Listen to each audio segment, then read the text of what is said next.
कहते हैं दिल्ली दिल बरों की है, दिल जलों की है। कहते तो ये भी हैं कि दिल्ली दिल फरेबों की भी है। और लकी यानी कि लक्ष्मण लाल अग्रवाल में ये सारे गुण मौजूद थे। लोग उसकी शक्ल को देखकर ही कह देते थे, अबे दिल्ली से हो क्या। लकी वैसे दिखने में स्मार्ट और अट्रैक्टिव था, पर जेब से खस्ता हालत होने की वजह से रहता बेहद सिंपल तरीके से था। शर्ट का रंग उड़ा हुआ और पैंट से पैबंद जुड़ा हुआ। कहने को तो उसकी उम्र के लड़के दिल्ली की सड़कों पर रात को मोटर बाइक दौड़ाते थे, लेकिन लकी उर्फ लक्ष्मण लाल अग्रवाल सिर्फ कमरे से कॉलेज में पढ़ाई और गर्लफ्रेंड डिम्पल के साथ थोड़ा वक्त बिताना, फिर कॉलेज से दुकान, दुकान से जब होम डिलीवरी आए तो वहाँ, और फिर घर चला जाता था। हाँ, कभी कभी जब वो किसी लड़के को खाली सड़क पर मोटर बाइक दंदनाते हुए देखता तो कहता, एक दिन अपना टाइम भी आएगा जब मैं चश्मा लगाकर बैठूंगा और पीछे डिम्पल को बैठाऊंगा। देखना, जब वो मेरी कमर में अपना हाथ कसेगी और मैं तेजी से मोटरसाइकिल को इंडिया गेट के आसपास दौड़ाऊंगा, तो सारे दिल्ली का दिल हम दोनों को देखकर जलेगा। दुकान में रखा हुआ बर्नॉल भी काम नहीं आएगा। लकी ने कहा और अपने हाथ में बर्नॉल की क्रीम को दबा दिया। जैसे ही उसने क्रीम को दबाया, उस क्रीम बाहर आ गई। अबे गाधे, क्या कर रहा है? वो कोई स्पंज की गेंद है क्या जो उसे दबा रहा है? दुकान के मालिक ने उससे फटकारते हुए कहा और उसके सर पर एक चपत लगा दी। Sorry sir. लकी ने अपना सिर बचाते हुए कहा। वो खरोल बाग में स्थित एक छोटी सी मेडिकल स्टोर पर काम करता था। उसकी दुकान का नाम था चमन मेडिकल स्टोर और उसके ओनर का नाम था चमन लाल। लकी पिछले 5 साल से इन्हीं की दुकान पर काम कर रहा था। यहाँ इस छोटी सी शॉप पर काम करना उसकी मजबूरी थी। लाइफ में कंगाली की वजह से उसे कॉलेज में पढ़ाई पूरी करने के लिए पार्ट टाइम जॉब करना था। उसने कई अच्छी जगह अच्छी तनख्वाह की नौकरी ढूंढी पर नहीं मिली और वो इस मेडिकल स्टोर पर ही अटक गया। गधे, अब इसके पैसे क्या तेरा बाप भरेगा? कटेगा। इसका पैसा भी तेरी तनख्वाह से कटेगा और एमआरपी से डबल रेट में कटेगा। चमन ने अपने दांतों को किचमिचाते हुए कहा। गुस्से की वजह से उसकी नाक फूल गई थी और लकी की सांसें। उसने घबराते हुए ओनर से पूछा, एमआरपी से डबल क्यों सर जी? ताकि अगली बार से ऐसी कोई हरकत करने से पहले तू डबल बार सोचे, चमन ने कहा और उसके हाथ से ट्यूब छीन ली। उसका जी तो चाह रहा था कि वो लकी की खोपड़ी पर एक और बार अपना हाथ साफ कर ले, लेकिन उससे पहले ही दुकान का फोन बजने लगा। फोन की घंटी बजते ही लकी को वहां से निकलने का मौका मिल गया और वो भागते हुए फोन उठाने के लिए चला गया। हेलो जी, करोल बाग के बेस्ट मेडिकल चमन मेडिकल स्टोर से बोल रहा हूँ, बताइए क्या काम था? ये लकी की पेटेंट लाइन थी। चाहे कहीं से भी फोन आए, लेकिन उसे फोन पर बस यही बोलना था। जैसे ही इधर लकी ने अपनी बात कही, उधर से जवाब आया, मैं ब्लूमिंग नाइट होटल के कमरा नंबर 303 से बात कर रहा हूँ। एक छोटा सा ऑर्डर है, नोट करो और जल्दी से होटल पर डिलीवर करवा दो। वो एक लड़के की आवाज थी। उसकी आवाज में काफी भारीपन और एक अजीब सी जल्दबाजी थी। जैसे ही लकी ने वो आवाज सुनी, पता नहीं क्यों उसे वो आवाज जानी पहचानी सी लगी। जी सर, बताइए आपका क्या ऑर्डर है? हाँ तो लिखो, हार्ट प्ले के 2 पैकेट और 1 पैकेट टिश्यू। लकी, जो कि अपना पेन लेकर खड़ा था, हार्ट प्ले का नाम सुनते ही झिझक गया। असल में हार्ट प्ले नाम का एक कंडोम आता था और इसलिए उसका नाम सुनते ही लकी शर्मा गया था।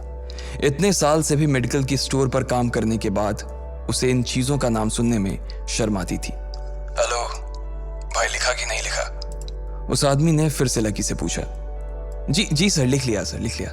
लकी ने खिसिया कर हंसते हुए कहा। लिख लिया तो फिर लेकर निकल, उस लड़के ने कहा। उसकी आवाज सुनकर ना जाने ऐसा क्यों लग रहा था कि वो बहुत बड़ा आदमी था। जी सर, मैं सर, लेकिन सर बाहर तो बारिश हो रही है, लकी ने कहा। उसने देखा कि बाहर बहुत तेज बारिश हो रही थी।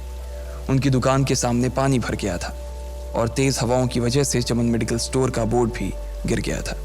लकी को लग रहा था कि वो इतनी तेज बारिश में अभी एकदम से तो नहीं निकल पाएगा, तो उसने उस लड़के को समझाते हुए कहा, सर मैं ऑर्डर तो ले आऊंगा पर थोड़ा टाइम लग जाएगा, बारिश थोड़ी थम जाए आप। इससे पहले कि वो कुछ आगे बोल पाता, फोन पर लड़का बोल पड़ा। तुम्हारे मालिक को पता है कि तुम मल्होत्रा जी के लड़के को मना कर रहे हो? हाँ पता है, बारिश हो रही है, इसलिए सारा सामान अच्छे से थैली में पैक करके लाना और लेट नहीं होना चाहिए, समझे? उस लड़के ने कहा और इससे पहले कि लकी आगे कुछ कह पाता, उसने फोन काट दिया। उधर से लकी के दुकान का ओनर उसे घूर कर देखा जा रहा था। लकी के हाथ में पेन और पेपर देखकर ही वो समझ गया था कि उसके पास कोई ऑर्डर आया था। आज वैसे भी इतनी बरसात होने की वजह से सुबह से इक्का दुक्का ग्राहक ही दुकान पर आए थे। ऐसे में उसकी दुकान का मालिक एक भी ऑर्डर को छोड़ना नहीं चाहता था।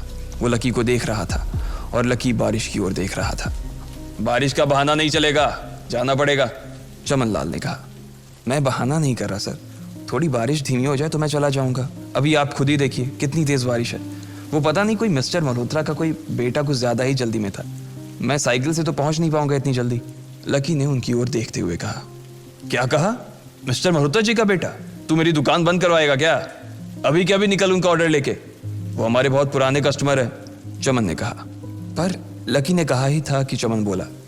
पर कुछ नहीं, तू मेरी मोटरसाइकिल ले जा, उसने गुस्से में कहा। अरे सर जी, 200 के ऑर्डर में मुश्किल से 40 रुपए बचेंगे, इससे 3 गुने का तो पेट्रोल ही लग जाएगा, और अगर गाड़ी रास्ते में बंद हो गई तो अलग से खर्चा, लकी ने समझाते हुए कहा।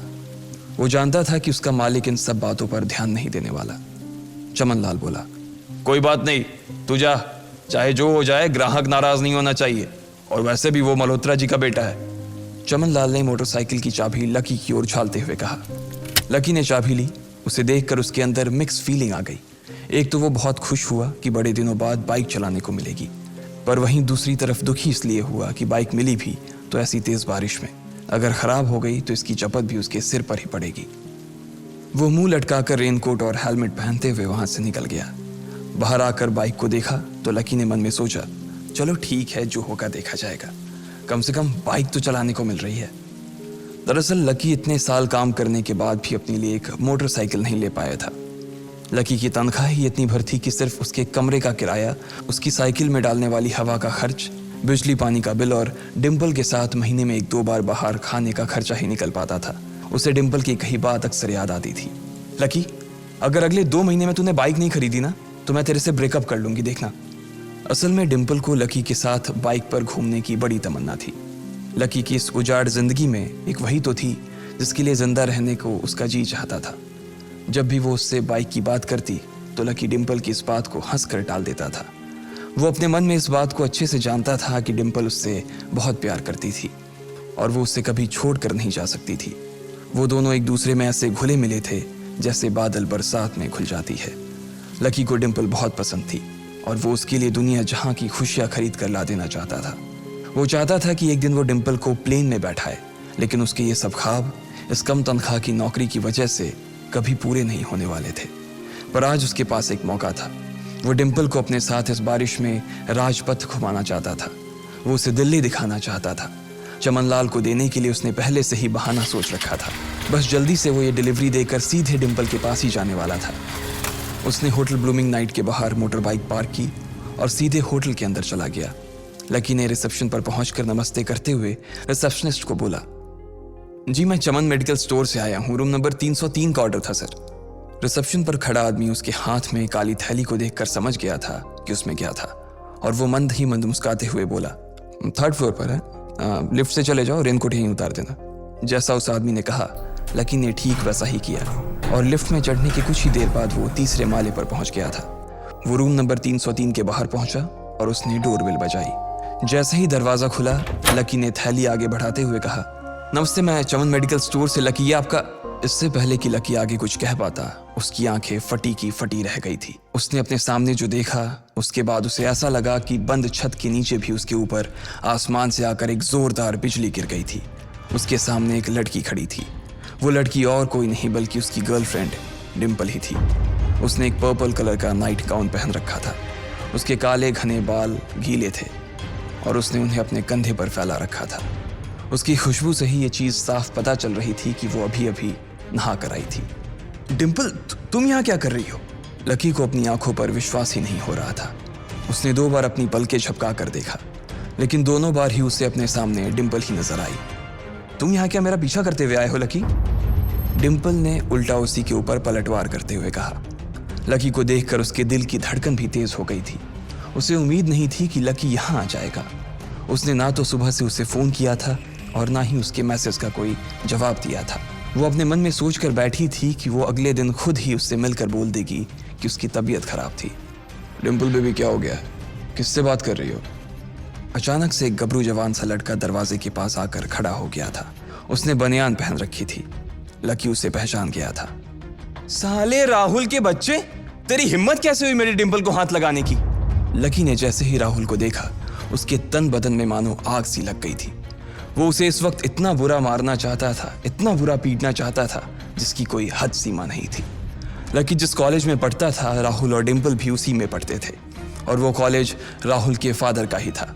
डिम्पल ने राहुल के पिता की एक कंपनी में जॉब पकड़ ली थी और राहुल उस पर बहुत लाइन मारता था।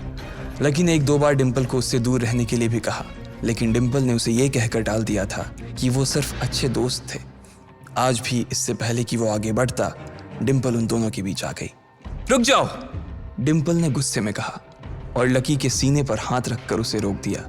लकी लंबी सांसें ले रहा था और कुछ ही सांसों के बाद उसका गुस्सा शांत हो गया। अब डिम्पल के पास भी छुपाने के लिए कुछ नहीं था, इसलिए उसने लकी से कहा, लकी, आज से तुम्हारा और मेरा ब्रेकअप। ब्रेकअप? लकी के पैरों के नीचे से जमीन खिसक गई थी। उसकी आंखें नम हो गई। लकी को उसकी बातों पर विश्वास नहीं हो रहा था। उसने डिम्पल की ओर देखा और बोला, डिम्पल, हम पिछले 1 साल से एक दूसरे के साथ हैं और तुम हो कि मुझसे ब्रेकअप करना चाहती हो? अरे मैं तो तुम्हारे लिए नई बाइक लेने वाला था। चल रहने दे, आज ही याद आई है तुझे बाइक की। अरे तेरे पास मुझे बाहर घुमाने के लिए, खिलाने पिलाने के लिए पैसे तो है नहीं, तू कहां से लेगा बाइक? और अगर ले भी लेगा तो उसमें पेट्रोल कहां से डलवाएगा?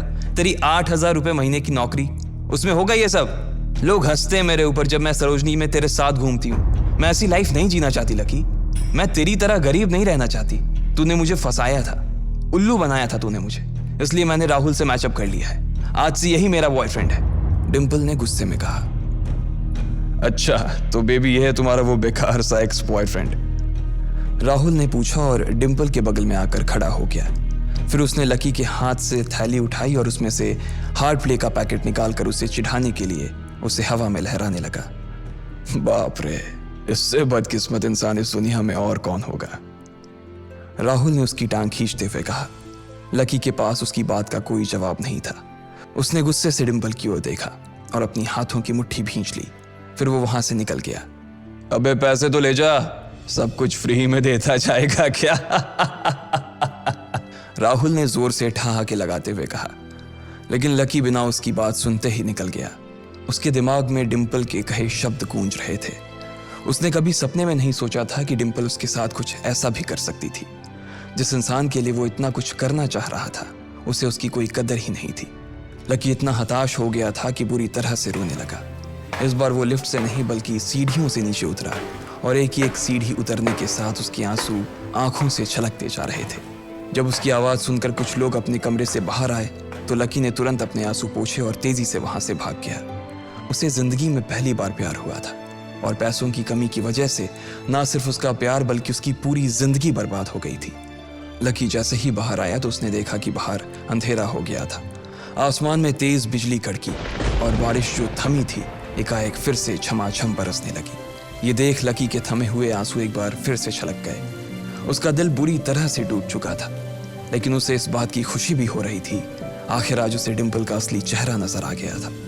वो तो उसके साथ घर बसाने की सोच रहा था, लेकिन अच्छा हुआ कि उसने पहले ही उसका घर बर्बाद होने से बचा लिया। लकी को दुख तो बहुत हो रहा था, पर उसे यह भी लग रहा था कि उसे आगे चलकर यही दुख उसे खुशी देने वाला था।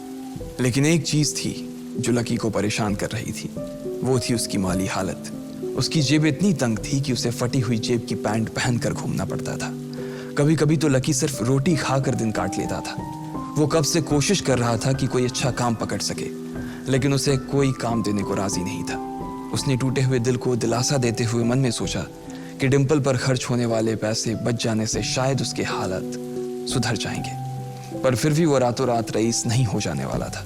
उसने ऊपर आसमान की ओर देखा और जोर से चिल्लाया, अगर इतना ही अनलकी बनाना था तो फिर नाम लकी क्यों रखा भगवान? वो जितनी जोर से चिल्ला सकता था उतनी जोर से चिल्लाया। उसकी आवाज से आसपास खड़े लोग एक बार तो डर गए थे। लकी ऊपर ही देख रहा था और उसके आंसू बारिश के पानी के साथ मिल गए थे। जैसे ही वो फूट कर रोने को था, तभी उसके फोन पर एक मैसेज आया। जैसे ही लकी ने अपना फोन निकालकर उस मैसेज को पढ़ना शुरू किया, उसकी तो आंखें ही चमक गई। अचानक उसके आंसू हंसी में बदल गए और वो जोर जोर से वहीं सड़क पर नाचने लगा। उस मैसेज में लिखा था, परिवार की रिसर्च और परिवार के निर्णय के हिसाब से अग्रवाल परिवार का वारिस लक्ष्मण लाल अग्रवाल उर्फ लकी ने गरीबी अभ्यास की परीक्षा को पास कर लिया है और आज से ही वो उस जमीन और उस जायदाद का मालिक हो जाएगा जो परिवार ने उसके नाम कर रखी थी। ये एक ऐसा मैसेज था आखिर कौन था लकी? क्या थी उसकी असलियत? और वो कैसे रातों रात ही अनलकी से लकी हो गया था? इन सारे सवालों के जवाब अगर आप जानते हैं तो प्लीज कमेंट बॉक्स में कमेंट करके हमें भी बताएं। और आगे की कहानी जानने के लिए हमारे साथ सुनते रहें लखपति, सिर्फ पॉकेट एफएम पर। उस मैसेज को पढ़ने के बाद भर बरसात में भी उसका चेहरा सूरज की तरह खिल उठा था। लकी ने इस मैसेज को पढ़कर खत्म किया ही था कि उसके फोन पर बारिश की बूंदें जमा होने लगी थीं। लकी ने थोड़ी देर की खुशी मनाने के बाद याद किया कि वो सच में गरीब नहीं था। असल में उसके परिवार ने उसे एक परीक्षा में डाल रखा था जिसका नाम था गरीबी अभ्यास परीक्षा। इस परीक्षा के तहत लकी को अग्रवाल खानदान में उसके नाम की जमीन और जायदाद पर तभी हक मिलने वाला था जब वो इस परीक्षा को पास कर लेता। अचानक से उसे याद आया कि वो गरीब नहीं था बल्कि गरीब होने की परीक्षा दे रहा था। हालांकि परीक्षा देते देते उसे 8 बरस हो चुके थे, इसलिए उसे एहसास होने लगा था कि वो कभी परीक्षा को पास ही नहीं कर पाएगा और हमेशा हमेशा के लिए गरीब ही रह जाएगा। अच्छा हुआ चली गई, अब मिलना कभी। लकी ने होटल की तीसरी मंजिल की ओर देखा और पानी के अंदर ही अपना पैर पटक दिया। वो डिम्पल को कोस रहा था। उसने अपनी मोटरसाइकिल उठाई और फिर से चमन मेडिकल स्टोर जाने के लिए मुड़ने लगा। अगले दिन जब लकी की आंख खुली तो वो सीधा उठा और तैयार होकर शहर के सबसे बड़े बैंक न्यू सिटी बैंक पहुंच गया। न्यू सिटी बैंक न सिर्फ शहर का सबसे बड़ा बैंक था बल्कि वो सबसे अमीर बैंक भी था। वहां पर शहर के सबसे अमीर लोगों के ही पैसे जमा किए जाते थे। लकी वहां पैसे को निकलवाने के लिए जा रहा था। New city bank south Delhi में बसा हुआ था और उसके दरवाजे के बाहर महंगी से महंगी गाड़ी खड़ी थी। भाई, अब इसमें से कौन सी नई गाड़ी लेगा? लकी ने मन ही मन सोचा। उसे यकीन नहीं हो रहा था कि कल तक तो वो एक मोटरसाइकिल तक नहीं खरीद पा रहा था और आज वो एक कार, और वो भी इतनी महंगी कार खरीदने की सोच रहा था। फिर उसने अपनी नज़र गाड़ी पर से हटाई और बैंक के अंदर जाने लगा। उसने देखा कि बाहर बहुत भीड़ थी और महंगे से महंगे कपड़े पहने लोग बैंक के अंदर जा रहे थे। कहाँ दवाओं की बदबू और कहाँ ये खुशबू। उसने एक बहुत ही गहरी सांस के अंदर ज्यादा से ज्यादा खुशबू को समेटने की कोशिश करते हुए अपने मन में सोचा, लेकिन अगले ही पल उसके मन में संकोच पैदा हो गया था। रातों रात लकी की किस्मत तो बदल गई थी, लेकिन उसके कपड़े नहीं बदल पाए थे। इतने बड़े बैंक में वो वही कपड़े पहनकर आ गया था जो वो अक्सर अपने काम पर पहनकर जाता था। पैसे लेते ही ना सबसे पहले नए कपड़े खरीदने हैं, लकी ने अपने आप से कहा और फिर बैंक के अंदर दाखिल होने लगा। जैसे ही उसने दरवाजे को धक्का दिया, उसे आवाज आई, आउच! लकी थोड़ा सा हड़बड़ी में दिखाई दे रहा था और इस जल्दबाजी के चक्कर में वो एक लंबे बाल वाली लड़की से जा टकराया था जो कि उसके बगल में ही चल रही थी। माफ करना, मैं आपको देख नहीं पाया, सॉरी। लकी ने तुरंत उससे हाथ जोड़कर माफी मांगते हुए कहा। उस लड़की ने इतने अच्छे कपड़े पहन रखे थे कि उसे देखकर ही लग रहा था कि वो किसी अमीर घराने की लड़की थी, इसलिए सॉरी बोलते वक्त ना चाहते हुए भी लकी के हाथ उसके सामने जुड़ गए थे। लेकिन जब उस लड़की ने लकी के कपड़े और उसके हुलिये को देखा तो उसने अपनी नाक भौं सिकोड़ ली। वो लगभग हर रोज इस बैंक में आया और जाया करती थी, लेकिन उसने आज तक इस बैंक के अंदर लकी जैसे फटीचर आदमी को घुसते हुए नहीं देखा था। उसके बालों में से आंवले के तेल की गंध आ रही थी। उसने गुस्से भरी नजरों से लकी की ओर देखा और बोली, क्यों नहीं देख पाए? मैं क्या ट्रांसपेरेंट हूं? तुम्हें इतनी बड़ी लड़की दिखाई नहीं देती? इससे पहले कि बात आगे बढ़ती, उस लड़की ने देखा कि इस बैंक की मैनेजर यास्मीन पटेल उन दोनों की ओर बढ़ी चली आ रही है। उसने भी लकी को देखकर वैसी ही शक्ल बनाई थी जैसी शक्ल उस लंबी लड़की ने बनाई थी। I am so sorry miss, आपको कहीं लगी तो नहीं? यास्मीन ने उस लड़की से पूछा और फिर घिन्न भरी नजरों से लकी की ओर देखने लगी। लकी तमतमाती आंखों से उन दोनों को देखा जा रहा था। वो जानता था कि उसने इतनी जोर से भी दरवाजा नहीं खोला कि उसे चोट लग जाए, लेकिन असल में उसे यह मालूम नहीं था कि वो लोग उसे नहीं बल्कि उसके कपड़े को देख रहे थे। यास्मीन ने लकी को ऊपर से नीचे तक देखा और ना जाने उसके मन में क्यों शक पैदा हो गया। क्या आप मुझे बता सकते हैं कि आप यहाँ पर किस काम से आए हैं? यास्मीन ने बड़ी मुश्किल से अपने चेहरे पर एक मुस्कान लाते हुए कहा। वो उसका हुलिया देखकर ही समझ गई थी कि वो यहाँ का कस्टमर तो नहीं था। लकी ने अपने आप को संभाला और कहा, हाँ, वो मैं अपना पैसा निकलवाने के लिए आया था। पैसे निकलवाने के लिए आए हो? यास्मीन ने लकी की बात को ही दोहराते हुए कहा। वैसे तो वो लकी की बात पर जोर से हंसना चाहती थी, लेकिन उसने अपने आप को थोड़ा सा काबू में कर लिया था। लकी की बात सुनकर उसे लग रहा था कि वो कोई पागल था जो यहाँ जबरदस्ती घुसा चला आ रहा था। हाँ तो क्या आपके पास कार्ड है? यास्मीन ने उससे आगे पूछा। न्यू सिटी बैंक का कार्ड हासिल करना एक बहुत ही मुश्किल भरा काम था। अगर किसी को भी उस बैंक का कार्ड लेना था तो सबसे पहले उस आदमी को अपने खाते में कम से कम 5 लाख रुपए जमा करवा कर रखने पड़ते थे, तब जाकर उसे कहीं कार्ड मिलता था। लेकिन लकी तो पहली बार ही यहाँ आ रहा था, इसलिए उसके पास कार्ड होने की कोई संभावना ही नहीं थी। लकी जब यास्मीन के सवाल का जवाब नहीं दे पाया तो यास्मीन ने फिर उससे पूछा, मैं पूछ रही हूँ कि आपके पास कार्ड है? वो समझ गई थी कि लकी पागल ही था, जो कहीं से भागकर सीधा उनके बैंक में आ गया था। कार्ड नहीं मेरे पास। लकी ने उसके सवाल का जवाब दिया और वो फिर इधर उधर देखने लगा। जैसे ही उस लंबे बालों वाली लड़की ने लकी का जवाब सुना तो वो खिलखिलाकर हंस पड़ी। यास्मीन को तो सिर्फ लग रहा था कि वो पागल है, लेकिन वो लड़की तो अपने मन में मान चुकी थी कि यह लड़का कोई पागल ही है जो कहीं झोपड़ पट्टी से यहाँ आ गया है। इससे पहले कि आगे कोई कुछ कह पाता, उस लंबे बालों वाली लड़की के पिता वहां आ गए और बोले, चलो बेटी। उनके हाथों में कुछ कागजात थे। लकी ने देखा कि उन्होंने महंगा सा सूट पहन रखा था। उस लड़की ने यास्मीन के दोनों हाथों को पकड़ा और बोली, यास्मीन देखो, अगर इस तरह के सड़क छाप लोग तुम्हारे बैंक में ऐसे ही घुसते चले आए ना और बाकी कस्टमर्स को परेशान करने लगे तो तुम्हारे बैंक की इमेज और उसके शेयर्स दोनों को काफी नुकसान होगा। एक मैनेजर होने के नाते तुम्हें इन सब चीजों का ध्यान रखना चाहिए। मुझे उम्मीद है कि आगे मेरे साथ ऐसा कुछ नहीं होगा। उस लड़की ने कहा और अपने पिता के साथ बैंक के बाहर चली गई। अपना ध्यान रखना कोयल मैडम, मैनेजर ने उसकी गाड़ी तक छोड़ने के लिए आते हुए कहा। आज तो वो बाल बाल बच गई थी। कोयल और उसके पिता इस बैंक के सबसे पुराने और सबसे वफादार कस्टमर्स थे। अगर आज यास्मीन उन्हें नाराज कर देती और वो उसके बैंक से अपना खाता बंद करवा देते तो शायद यास्मीन की नौकरी तक जा सकती थी। और यह सब हो रहा था उस पागल लकी की वजह से। इसे जल्द से जल्द यहां से भगाना पड़ेगा, यास्मीन ने अपने आप से कहा और फिर बैंक के अंदर आने लगी। यास्मीन उसे अपने बैंक से बाहर निकालने के तरीके के बारे में सोच रही थी, मगर जैसे ही वो बैंक में दाखिल हुई उसने देखा कि लकी वहां था ही नहीं। अरे अब ये कहां चला गया? उसने अपने आप से पूछा। वो इधर उधर देखने लगी, लेकिन लकी वहां भी नहीं था। यास्मीन को अच्छे से पता था कि वो उसके सामने तो बाहर नहीं निकला था। इसका मतलब था कि वो बैंक के अंदर ही था, लेकिन यास्मीन उसे ढूंढ नहीं पा रही थी। कुछ देर तक बैंक के सारे कोनों को देख लेने के बाद यास्मीन को लगा कि शायद लकी यहाँ बहुत ही असहज महसूस कर रहा होगा, और जब वो कोयल को दरवाजे पर छोड़ने के लिए आई तब उसके पीछे पीछे वो भी निकल गया होगा। चलो जान बची, यास्मीन ने अपने आप से कहा और अपने केबिन में आकर बैठ गई। जैसे ही उसने आज के दिन की पहली फाइल उठाई थी उसे किसी एक की झलक दिखी। ये कोई और नहीं बल्कि लकी ही था। अरे ये कहां छिपा हुआ था? यास्मीन ने अपने आप से ही कहा और तुरंत फाइल को टेबल पर रखकर वो ऑफिस के बाहर आ गई। उसने देखा कि लकी बैंक के VIP लॉन्ज के बाहर खड़ा था और उसके खंबे की आड़ की वजह से वो यास्मीन की नजर से बाहर हो गया था। अब यास्मीन को तो वो मिल गया था, लेकिन उसके लिए उससे भी बड़ी एक और मुसीबत खड़ी हो गई थी। लकी जिस कमरे के बाहर अभी खड़ा था उस कमरे के अंदर शहर के सभी रईस लोगों का उठना बैठना था। बैंक के सिलसिले में या फिर किसी दूसरे काम के सिलसिले में वो सभी लोग यहीं आकर बात किया करते थे। उस कमरे के अंदर जो लोग बैठे थे उन सबके करोड़ों रुपए इस बैंक के खाते में जमा थे। अब अगर ऐसे में लकी वहां घुस जाता तो सब लोग मिलकर यास्मीन की गर्दन पर चढ़ जाते। रुको, जहां हो वहीं खड़े रहो, यास्मीन जोर से और साथ ही गुस्से से चिल्लाई।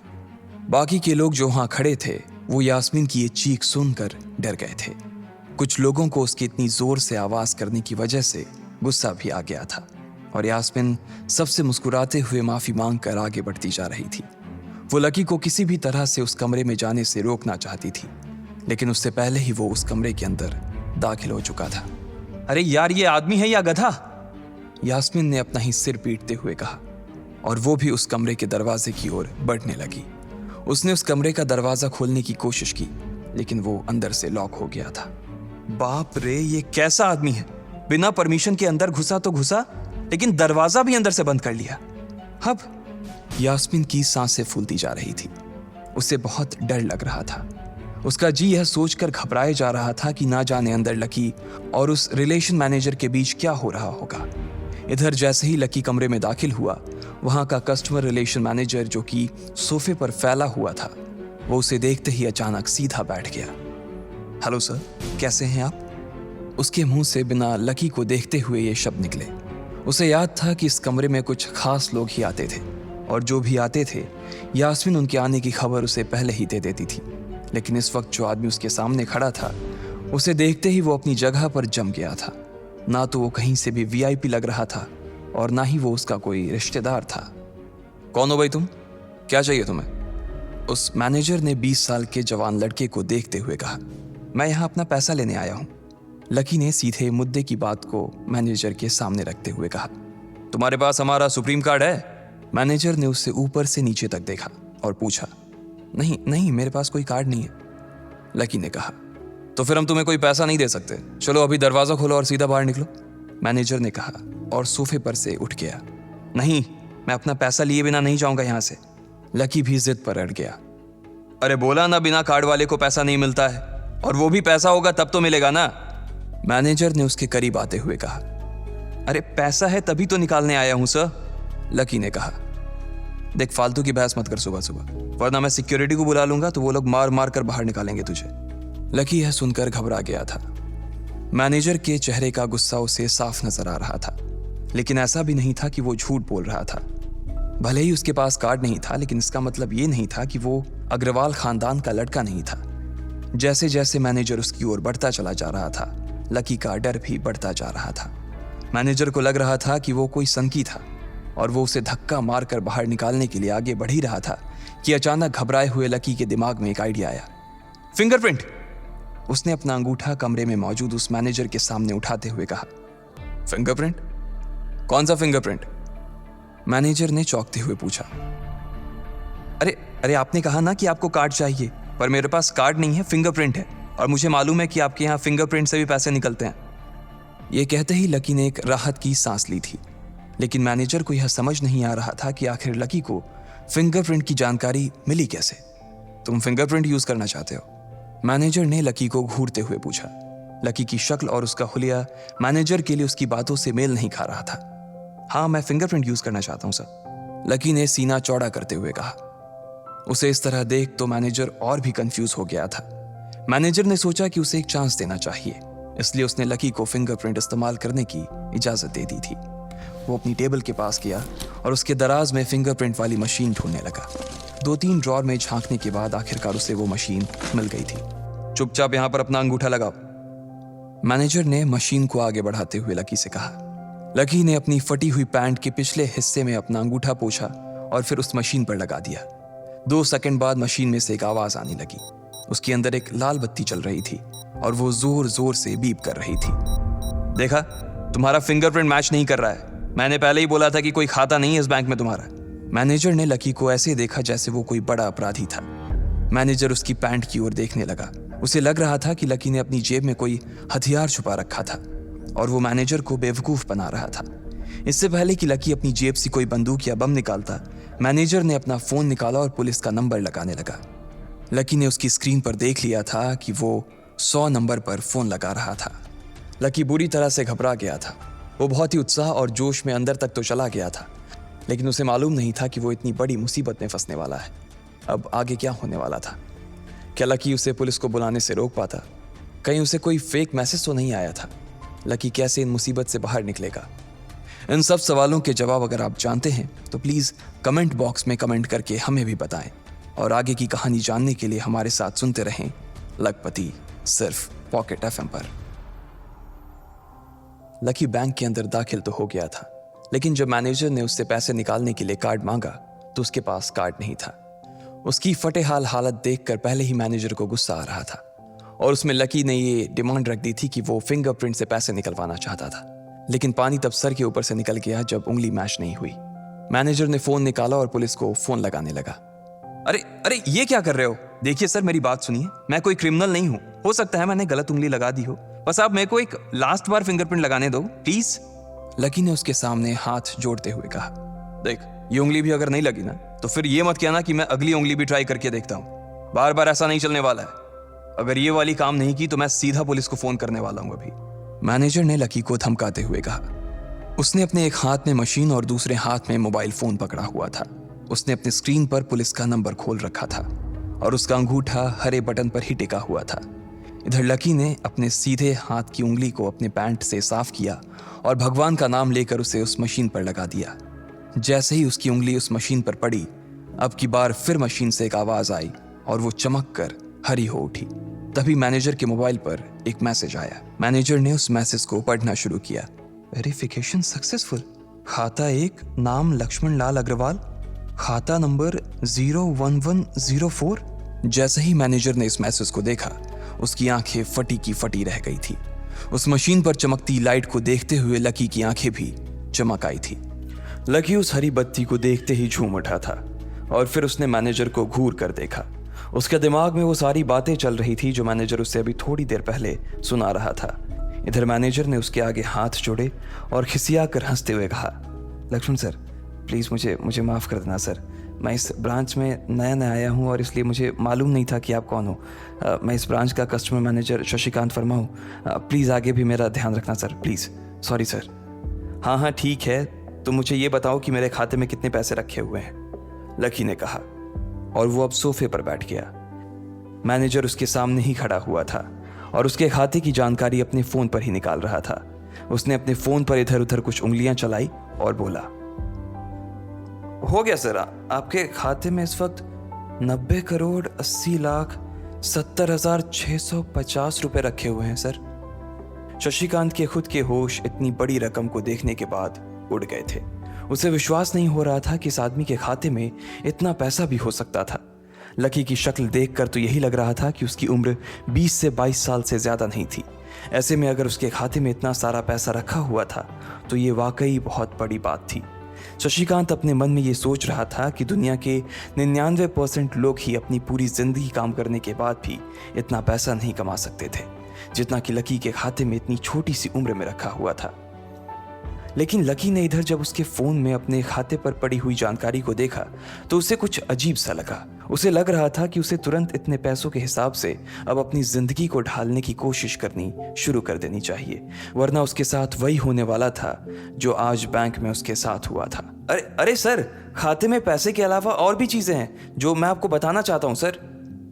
मैनेजर ने फिर से अपनी फोन पर उंगलियां फिराई और बोला, सर एक तो आपके खाते में एक फरारी जुड़ी हुई दिखा रहा है सर। इसके अलावा आपके खाते में 2 किलो सोने की 100 ईंटें रखी हुई हैं, 5 किलो सोने की 20 ईंटें, पिकासो की 3 असली पेंटिंग हैं, 20 हीरे हैं 24 कैरेट के और भी बहुत कुछ है सर। मैनेजर ने हाफते हुए और अपने पसीने साफ करते हुए कहा। इतना सारा धन देखने के बाद शशिकांत की आंखें तो बाहर ही निकल आई थी। उसने कभी लकी जितना अमीर आदमी अपनी जिंदगी में नहीं देखा था। जितना पैसा और सोना और जायदाद उसके पास था, उसका 10% भी इस ब्रांच में किसी और के पास नहीं था। ठीक है, चलो मुझे एक कार्ड दे दो तुम, लकी ने अपने दोनों हाथों को अपने सिर के पीछे रखते हुए कहा। जी सर, मैं अभी आपके लिए एक नया कार्ड बनवा देता हूं सर, मुझे बस 10 मिनट दीजिए सर, बस 10 मिनट, शशिकांत ने कहा और फिर लकी के सामने ही निकल गया। जितनी देर में लकी ने अपने फोन पर फिर से उस मैसेज को खोलकर देखा, उतनी ही देर में मैनेजर उसके लिए एक चमकता हुआ सुप्रीम कार्ड लेकर उसके सामने आ गया था। लेकिन उस कार्ड को देखने के बाद ना जाने क्यों मैनेजर को ऐसा लग रहा था कि यह कार्ड लकी की संपत्ति के आगे कुछ भी नहीं था। फिर भी मैनेजर इसमें कुछ नहीं कर सकता था क्योंकि वो जानता था कि उसके पास इस ब्रांच में इससे बड़ा और कोई कार्ड नहीं था। इसलिए फिलहाल वो लकी को यही दे सकता था। उसने उस कार्ड पर लकी का पूरा नाम लक्ष्मण लाल अग्रवाल गुदवा दिया था। लीजिए सर आपका कार्ड, पासवर्ड वगैरह सर आपको ईमेल पे मिल जाएगा, शशिकांत ने मुस्कुराते हुए कहा और वो लकी के सामने हाथ बांधकर खड़ा हो गया। इधर लकी ने उस कार्ड को उलट पलट कर देखा और फिर अपनी जगह से खड़ा होकर वो बाहर निकलने लगा। शशिकांत का मन तो यही कर रहा था कि वो उसे दरवाजे तक छोड़ने जाए, लेकिन उसकी ड्यूटी इसी ऑफिस में थी और वो किसी को बाहर छोड़ने नहीं जा सकता था। फिर भी वो लकी के लिए दरवाजा खोलने के लिए आगे आ गया था। इधर यास्मीन अपने कैबिन में अपना सिर पकड़े हुए बैठी थी। उसे समझ नहीं आ रहा था कि आखिर अंदर चल क्या रहा था। एक पल को तो उसे लगा कि लकी पागल नहीं बल्कि बदमाश था कोई, और उसने शशिकांत को बंदी बना लिया था। लेकिन जब वो लकी के लिए कार्ड लाने के लिए अपने दफ्तर से बाहर आया तो यास्मीन को लगा कि कुछ गड़बड़ नहीं हुई थी। फिर ये इतनी जल्दी में कहाँ जा रहे हैं, उसने अपने आप से पूछा। शशिकांत को सुरक्षित देख बैंक के बाकी लोग भी दरवाजे पर से पीछे हट गए थे। वैसे भी उसे देखते ही सब लोग अपनी अपनी जगह पर वापस दौड़े चले जाते थे। शशिकांत का खौफ ही ऐसा था कि उसकी आंखों की झलक भर से खड़ा कर्मचारी जाकर अपनी कुर्सी पर बैठ जाता था। लेकिन एक बार शशिकांत के बाहर आने के बाद वो दोबारा बाहर नहीं आया था और ना ही लकी कमरे से बाहर आया था। इधर यास्मीन परेशान हुए जा रही थी। वो जानती थी कि अगर कुछ भी गड़बड़ हुआ तो सबसे पहले उसकी नौकरी जाने वाली थी। उसने बड़ी मुश्किल से और मेहनत करके इस नौकरी को हासिल किया था और वो किसी पागल की वजह से इसे अपने हाथ से नहीं जाने देना चाहती थी। जैसे ही परेशान यास्मीन ने अपनी नजर उठाकर फिर से उस कमरे की ओर देखा तो पाया कि लकी बहुत ही आराम से उस कमरे से बाहर निकलकर दरवाजे की ओर बढ़ता चला जा रहा था। ए, रुको, तुम इस तरह नहीं जा सकते। यास्मीन जोर से चिल्लाई और भागते हुए लकी के पास चली गई। तुम्हारी हिम्मत कैसे हुई जबरदस्ती हमारे वीआईपी रूम में घुसे चले जाने की? यास्मीन ने गुस्से में पूछा। उसका मन तो यही कर रहा था कि वो अभी लकी का गिरेबान पकड़कर उसे झकझोर दे, लेकिन उसने अपने आप को रोक रखा था। मैंने पहले भी कहा था ना आपसे, मैं यहां सिर्फ अपना पैसा लेने आया था और कुछ नहीं, लकी ने कहा और मुस्कुराने लगा। यास्मीन ने देखा कि उसके हाथ में एक सुप्रीम कार्ड था और वो उसकी उंगलियों के बीच चमक रहा था। यास्मीन के दिमाग में आया कि लकी ने यह कार्ड कहीं अंदर से चुरा तो नहीं लिया, और इससे पहले कि वो यहां से चोरी करके भागता, यास्मीन जोर से चिल्लाई, सिक्योरिटी, सिक्योरिटी। उसकी आवाज को सुनते ही दो बंदूक वाले गार्ड भागे भागे यास्मीन के पास आ गए। ये चोरी करके भाग रहा है, पकड़ो इसे। लकी ने जब यास्मीन के मुंह से ये बात सुनी तो उसके कान खड़े हो गए। इससे पहले कि वो वहां से अपनी जान बचाकर भाग पाता, सिक्योरिटी वालों ने उसे धर दबोच लिया था और फिर उसकी जेब टटोलने लगे थे। इधर यास्मीन ने देखा कि उस सुप्रीम कार्ड पर उसने अपना नाम भी गुदवा लिया था। तुम्हारी इतनी हिम्मत कि तुमने शशिकांत सर को डरा कर अपना नाम भी लिखवा लिया इस पर। इसकी जेब चेक करो, यास्मीन ने गुस्से से कहा। दोनों में से एक गार्ड लकी की जेब टटोलने लगा था। लकी की समझ में नहीं आ रहा था कि आखिर ये लड़की उससे समझ क्या रही थी। अगर उसे उसके खाते या इसकी संपत्ति या सिर्फ इसके परिवार के बारे में भी पता चल जाता तो भी यास्मीन उसके पैरों में गिर जाती। इससे पहले कि लकी अपनी सफाई में कुछ कह पाता, एक गार्ड बोला, मैडम, इसकी जेब में तो कुछ नहीं है, बल्कि फटी हुई जेब है इसकी। तभी उसकी बात सुनकर दूसरे सिपाही ने कहा, मैडम, हो सकता है ये इसी जेब में चाकू रख कर लाया हो और उसको निकालते वक्त उसी चाकू से इसकी जेब फट गई होगी। मुझे तो ऐसा ही लग रहा है। दूसरे सिपाही ने अपनी लड़खड़ाती जबान में बोला, अरे पागल हो क्या? ये सब आप लोग क्या बोल रहे हो? शशिका। इससे पहले कि लकी आके कुछ बोल पाता, एक गार्ड ने उसके दोनों हाथों को मरोड़ दिया था। इधर यास्मीन अपने मन में सोच रही थी कि अगर वो चाकू लाया था तो फिर वो चला कहां गया था। बाप रे! अचानक से यास्मीन की आंखें बड़ी सी हो गई थी। उसे लगा कि लकी ने उस चाकू से शशिकांत का खून कर दिया था। यास्मीन ने तुरंत अपना फोन निकाला और पुलिस को फोन मिलाते हुए कहा, हेलो पुलिस स्टेशन, मैं न्यू सिटी बैंक से बोल रही हूँ। हमारे बैंक में एक सनकी चोर घुस आया है और उसने हमारे कस्टमर मैनेजर का खून कर दिया है। आप प्लीज जल्दी आ जाइए सर। यास्मीन ने घबराते हुए कहा और फोन रख दिया। तब तक दोनों गार्ड ने लकी को नीचे घुटनों के बल बैठा दिया था और उसके सिर पर बंदूक तान दी थी। जैसे ही बाकी लोगों ने भी अपनी आंखों के सामने ये मंजर देखा तो वो सब लोग भी लकी के आसपास घेरा बनाकर खड़े हो गए। अंदर बैठे मैनेजर ने जब इस हलचल को देखा तो वो भी अपना सारा सिस्टम बंद करके बाहर आ गया। अरे क्या हो रहा है ये सब? उसने जोर से आवाज देते हुए पूछा। जैसे ही सब लोगों ने उसकी आवाज सुनी तो वो चौंक गए और शशिकांत वर्मा की ओर देखने लगे। देखने वालों में यास्मीन भी शामिल थी और उसने देखा कि उसका मैनेजर तो जिंदा है और सही सलामत उसकी आंखों के सामने खड़ा था। सर, आप जिंदा हैं? यास्मीन ने खुशी और आश्चर्य भरे भाव के साथ शशिकांत की ओर देखते हुए कहा, लेकिन अगले ही पल उसकी खुशी की जगह दुख ने ले ली थी। उसे एहसास हो रहा था कि आखिर उसने कितनी बड़ी गलती कर दी थी। यास्मीन ने अपनी ही जुबान काट ली थी और उसके जले पर नमक छिड़का शशिकांत ने। उसने कहा, मैं क्यों इतनी जल्दी मरने लगा और तुमने ये सब क्या तमाशा लगा रखा है? उसने कहा और फिर उस भीड़ की ओर बढ़ने लगा। जैसे ही वो आगे आया उसने देखा कि उन लोगों ने लकी को गन पॉइंट पर बैठा रखा है। अरे किसने किया ये? शशिकांत तुरंत लकी की ओर दौड़ा और उसने उसके पास खड़े दोनों गार्ड्स को हटा दिया। फिर लकी को उठाने के लिए उसने अपना हाथ उसकी ओर बढ़ा दिया और बोला, sir I am really sorry sir, इस बेवकूफ़ी के लिए मैं आपसे माफ़ी मांगता हूं sir. I am really sorry sir. Shashikant उसके पैरों में ही गिरने को हो गया था।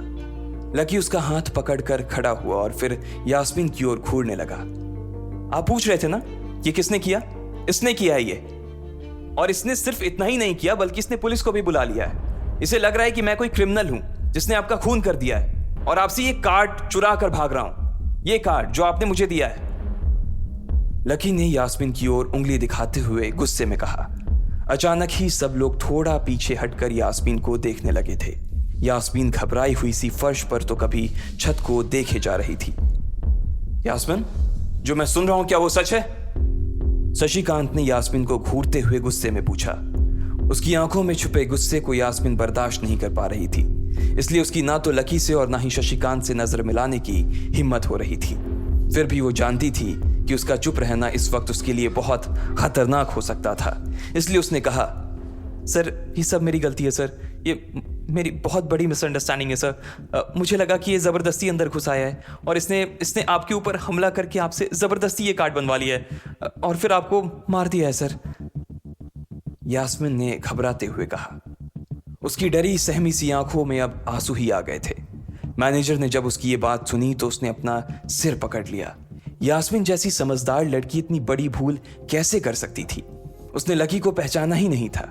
खैर, मैनेजर को लगा कि इसमें उसकी कोई गलती नहीं थी। जब वो खुद लकी को नहीं पहचान पाया था तो फिर यास्मीन कैसे पहचान पाती? इसलिए उसने सोचा कि सबके सामने उसे कुछ कहने से अच्छा था कि वो यास्मीन को एक कोने में ले जाकर लकी की सच्चाई बताए। शशिकांत ने उसका हाथ पकड़ा और उसे खींचकर अपने साथ खंबे के पास ले गया और बोला, तुम्हें मालूम है ये कौन है? अरे ये लक्ष्मण अग्रवाल है, लक्ष्मण अग्रवाल खानदान का वारिस। तुम्हें पता है ना कि अग्रवाल खानदान का खाता हमारे बैंक की जितनी भी शाखाएं हैं उसमें सबसे बड़ा खाता है। यास्मीन ने जैसे ही ये नाम सुना उसके पैरों के नीचे से जमीन खिसक गई थी। वो जानती थी कि अगर न्यू सिटी बैंक इतनी ऊंचाइयों पर पहुंचा था तो उसके पीछे अग्रवाल खानदान का सबसे बड़ा हाथ था। इस बात का जिक्र उससे तब भी किया गया था जब उसने नौकरी ज्वाइन की थी। तुम्हें पता है इस लड़के के नाम पे कितनी प्रॉपर्टी है? ये अपने दम पर ना इस पूरे एरिया को खरीद सकता है, शशिकांत ने यास्मीन से कहा। यास्मीन जैसे जैसे लकी को देखी जा रही थी वो बड़ी बड़ी आंखों से उसे घूरे जा रही थी। लकी कभी उन दोनों को देख रहा था तो कभी अपने आसपास खड़े लोगों को देख रहा था। अब सबसे पहले तो पुलिस को फोन करो और उनसे कहो कि हमसे गलती हो गई थी, और उसके बाद जाकर तुम उनसे भी माफी मांगो, और अगर उन्होंने तुम्हें माफ कर दिया तो तुम्हारी किस्मत, वरना समझ लेना कि तुम्हारी नौकरी चली गई, शशिकांत ने कहा और दौड़कर लकी के पास जाकर खड़ा हो गया। इधर यास्मीन अभी भी वहीं पर खड़ी थी। अभी अभी जो शशिकांत उसे बता कर गया था वो यास्मीन पचा नहीं पा रही थी। उसे लग रहा था कि इसमें उसकी कोई गलती नहीं थी, लेकिन कोई उसकी सुनने वाला नहीं था।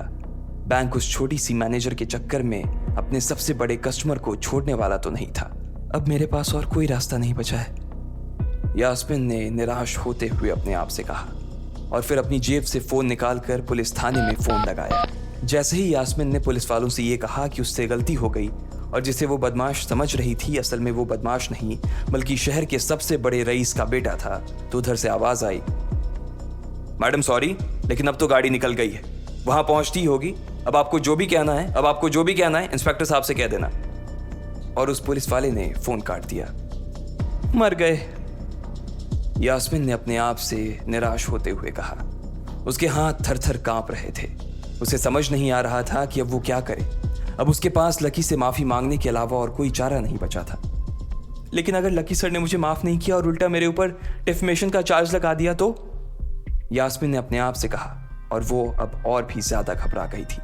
उसने देखा कि लकी उसे घूर कर देख रहा था। शशिकांत पूरी कोशिश कर रहा था कि वो लकी को शांत करवा सके, लेकिन लकी वहां से हिलने का नाम तक नहीं ले रहा था। यास्मीन उसके पास पहुंच गई थी। वैसे तो वो जानती थी कि उसे माफी मांगने से उसकी किस्मत बदलने वाली तो थी नहीं, फिर भी उसने एक बार कोशिश करनी चाहिए और लकी से कहा, सर मैं आपको गलत समझ रही थी सर, एक्चुअली आपके। यास्मीन ने उसके कपड़े को देखा और एक सांस लेते हुए आगे बोली, सर प्लीज मुझे माफ कर दीजिए सर, मेरी इंटेंशन आपको हर्ट करने की बिल्कुल भी नहीं थी। मैं तो जो कुछ कर रही थी बैंक की सेफ्टी के लिए कर रही थी सर, यास्मीन ने गिड़गिड़ाते हुए कहा और नीचे देखने लगी। इट्स ओके, कोई बात नहीं है, लकी ने कहा और उसके हाथ से अपना सुप्रीम कार्ड लेकर निकल गया। यास्मीन को अपने कानों पर तो विश्वास ही नहीं हो रहा था। वो मान ही नहीं पा रही थी कि लकी ने उसे माफ कर दिया था।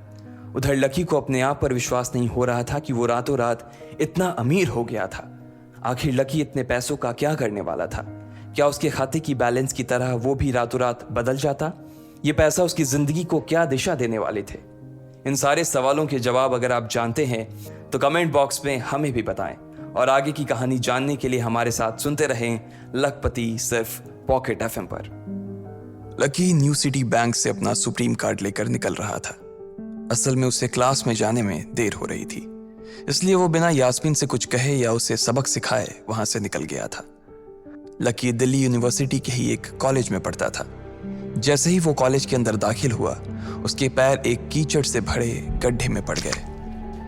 ओह शिट, उसने अपने आप से कहा और अपने जूतों को पास की सड़क पर साफ करने लगा। वो कॉलेज एडमिनिस्ट्रेशन के दफ्तर की ओर देखकर उसे कोस रहा था। कॉलेज की सड़कों पर इतने सारे गड्ढे हो गए थे, लेकिन वो लोग एक भी गड्ढा नहीं भरवा रहे थे। जब भी लकी इस चीज की कंप्लेन करने के लिए वहां जाता तो वो इसे ये कह देते कि फंड ही नहीं है। उसने जैसे तैसे अपना जूता तो साफ कर लिया था, लेकिन वो अपनी पैंट पर लगे कीचड़ के दाग को साफ नहीं कर पाया था। वो बाथरूम की ओर जा पाता, इतने में क्लास की घंटी बज गई। वो भागते हुए क्लास में पहुंचा। उसने दरवाजे के बाहर से ही देखा कि प्रोफेसर कमलनाथ मिश्रा पोडियम पर आ गए थे और उन्होंने आज के लेक्चर की शुरुआत भी कर दी थी। जैसे ही उनकी नजर बाहर खड़े लकी पर पड़ी तो उनकी आंखें निराशा से भर आई। इधर लकी का सिर भी शर्म से झुक गया था और उसे अंदर ही अंदर बुरा लग रहा था। कॉलेज में जितने भी प्रोफेसर थे उनमें से कमलनाथ जी को लकी सबसे ज्यादा पसंद करता था। बाकी प्रोफेसर ये बात जानते थे कि लकी पढ़ाई के साथ साथ जॉब भी करता था, इसलिए उसका पढ़ाई में ध्यान नहीं था, इसलिए वो भी लकी के ऊपर ज्यादा ध्यान नहीं देते थे। कुछ लोग तो पूरी क्लास के सामने उसका मजाक भी उड़ाते थे, लेकिन सिर्फ कमलनाथ जी ही ऐसे प्रोफेसर थे जो उसके साथ बराबरी का व्यवहार करते थे। लकी बिना कुछ कहे वैसे ही अपना सिर नीचे झुकाए क्लास में दाखिल हो गया। जैसे ही उसके पैर क्लास में पड़े, सभी लोग उसकी ओर देखने लगे। अबे ये फटीचर कब से लेट आने लगा? सूरज पश्चिम से उग सकता है, लेकिन ये कभी लेट नहीं हो सकता। आज क्या हो गया इसे? एक लड़के ने लकी को चिढ़ाते हुए कहा। अबे यार इसकी पैंट तो देख, कितनी गंदी है। भाई क्लास में लड़कियां भी होती हैं, कम से कम कपड़े तो ढंग से पहन के आ यार। दूसरे लड़के ने कहा, और उसकी ये बात सुनकर उसके पास बैठी लड़की हंस दी और बोली, अरे कहां से पहन कर आता? कपड़े के लिए तो पैसे हैं नहीं इसके पास, एक ये कपड़ा है इसके पास, बहुत है इसके लिए। क्लास में बैठे सभी लोगों ने लकी के ऊपर फफ्तियां कसनी शुरू कर दी थी। हर कोई उसके ऊपर कुछ न कुछ कहे जा रहा था। ऐसा नहीं था कि लकी ये सब आज ही सुन रहा था। इस तरह की फफ्तियों का सामना वो रोज करता था। रोज उसे ऐसी बातें सुनकर बुरा भी लगता था, और आज भी उसने अपना सिर नीचे तो झुका लिया था, लेकिन आज उसके चेहरे पर एक मुस्कान थी। इन लोगों को पता नहीं था कि यह अनलकी आज कितना लकी होकर आ रहा है। जैसे ही क्लास में बैठे बच्चों का शोर बढ़ने लगा, उधर से कमलनाथ जी ने चिल्लाते हुए कहा, आपस में बात करना बंद करो। अगर तुम लोग इस तरह बात करते रहोगे तो मैं आगे नहीं पढ़ाऊंगा। सभी लोग शांत होकर उनकी बात सुनने लग गए। तब तक लकी भी अपनी कुर्सी पर जाकर बैठ गया था। कमलनाथ जी ने फिर से पढ़ाना शुरू किया, और पढ़ाते पढ़ाते ना जाने क्यों उनकी नजर बार बार लकी की ओर जा रही थी। लकी को समझ नहीं आ रहा था कि कमलनाथ जी ऐसा जानबूझकर कर रहे थे। उनकी आंखों को देखकर ऐसा लग रहा था कि उनमें लकी के लिए ढेर सारा गुस्सा भरा हुआ था। उसे ऐसा लग रहा था कि शायद वो अपने प्रोफेसर की उम्मीदों पर खरा नहीं उतर रहा था। थोड़ी ही देर में कमलनाथ जी की क्लास खत्म हो गई। बच्चों, आज की क्लास यही खत्म होती है। कल आप सबको क्या काम करके लाना है वो मैंने यहाँ लिख दिया है। कल मिलते हैं आप सबसे, कमलनाथ जी ने कहा और क्लास के बाहर चले गए। जैसे ही वो बाहर गए, पीछे वाले दरवाजे से किसी की आवाज आई, डिंपल। जैसे ही वो आवाज सबके कानों में पड़ी, सब लोग क्लास के पीछे वाले दरवाजे की ओर देखने लगे। वहां कोई और नहीं बल्कि डिंपल का नया बॉयफ्रेंड राहुल खड़ा था। ये लोग राहुल को अच्छी तरह से जानते थे। राहुल ने दरवाजे से झांक कर देखा तो वहां कोई नहीं था। वो धीरे धीरे कमरे में दाखिल हुआ और सीधा डिंपल के पास चला गया। डिंपल खिड़की के पास बैठी हुई थी। जैसे ही राहुल उसके पास पहुंचा, डिंपल ने अपने हाथ उसकी गर्दन में किसी हार की तरह डाल दिए और उसकी बाहों में झूम उठी। उधर राहुल ने भी डिंपल को सबके सामने चूम लिया था। यह नजारा देखते ही सबकी नजरें लकी के ऊपर जा टिकी। सबको अभी तक तो यही पता था कि डिंपल लकी की गर्लफ्रेंड है। किसी को इस बात की खबर नहीं थी कि उन दोनों का ब्रेकअप हो गया था। डिंपल को राहुल की बाहों में देखकर लकी के तन बदन में आग तो लग गई थी, लेकिन फिर भी वो शांत होकर वहीं बैठा हुआ था और उसने अपने गुस्से पर काबू कर लिया था। अरे भाई लकी, क्या हो रहा है ये सब? डिम्पल राहुल के साथ कैसे? उसके एक दोस्त ने आकर लकी से कहा, होने देना यार, जो हो रहा है छोड़ना। लकी ने कहा उसका इस बारे में किसी से बात करने का कोई मन नहीं हो रहा था। अरे भाई तुझे पता है वो राहुल कितना चालू आदमी है, अभी तक इस कॉलेज की 5 लड़कियों को फंसा चुका है और ये डिम्पल छठी है। लकी के दोस्त प्रीतम ने उससे कहा। उसकी ये बात सुनते ही लकी ने प्रीतम को घूर कर देखा। प्रीतम को लगा कि लकी को उसकी बात का बुरा लगा था, लेकिन अगले ही पल वो उसे देखकर मुस्कुराया और बोला, कोई बात नहीं भाई, सबकी अपनी अपनी लाइफ है। ये कहकर लकी डिम्पल की ओर देखने लगा, जो कि राहुल की बाहों में इतरा रही थी। वो जानती नहीं थी कि लकी चाहता तो यहीं खड़े खड़े राहुल और उसके पिता को उनके कारोबार समेत खरीद सकता था। उधर जैसे ही राहुल और डिम्पल की नजर भी लकी पर पड़ी तो वो जानबूझकर उसे छेड़ने के लिए उसके सामने से गुजरने लगे। अच्छा लकी, सुनना जरा। अचानक से डिम्पल लकी के सामने रुकी और बोली। उसने अभी भी राहुल की कमर में अपना एक हाथ डाल रखा था। फिर उसने अपने दूसरे हाथ से अपना मोबाइल निकाला और उसका कवर खोलकर लकी के मुंह पर फेंक दिया और बोली, अब क्योंकि मैं तुम्हारे साथ नहीं हूं इसलिए मुझे तुम्हारे इस बेकार से कवर की कोई जरूरत नहीं है, इसे तुम अपने पास रख सकते हो। लकी ने उससे कुछ नहीं कहा और नीचे गिरा वो कवर उठाकर अपनी टेबल पर रख दिया। बेबी, इसने तुम्हें कवर गिफ्ट किया? कवर कौन गिफ्ट में देता है भाई? राहुल ने उसके सामने ही डिम्पल से कहा। राहुल लकी को नीचा दिखाने का एक भी मौका अपने हाथ से जाने नहीं देना चाहता था। लकी अंदर ही अंदर मुस्कुरा रहा था। डिम्पल ने राहुल की ओर देखा और बोली, बेबी, बात यह है कि जिसकी मोबाइल खरीदकर गिफ्ट करने की औकात नहीं होगी वो सिर्फ कवर ही तो गिफ्ट कर सकता है ना, और क्या। कोई बात नहीं बेबी, मैं आज ही तुम्हें एक नया फोन दिलवाता हूँ। आ जाओ, चलते हैं कनॉट प्लेस और वहां से लाते हैं बेबी के लिए एक नया फोन, राहुल ने कहा। लकी का मन तो यही कर रहा था कि वो जोर से राहुल के ऊपर हंसे, लेकिन उसने अपनी हंसी को रोक लिया था।